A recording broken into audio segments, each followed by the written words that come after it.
कंधमाल जिला बालीगुड़ा बुलिला बुलडोजर सरकार का निर्देश अनुसार बालीगुड़ा तहसिल में आरंभ होईछि जबरदखल उच्छेद प्रक्रिया। सरकारी जमी में बेआईन घर निर्माण उपरे प्रशासन चढ़ाऊ करिछि।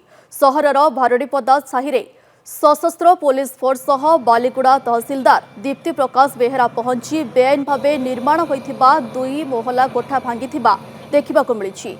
बालीगुड़ा सहर मध्य भी सरकारी जमी चिन्हट करा जाइछि। पर्यायक्रमे ଏହି अभियान आगको मध्य जारी रहिबो बोली कहिसंती बालीगुड़ा तहसीलदार।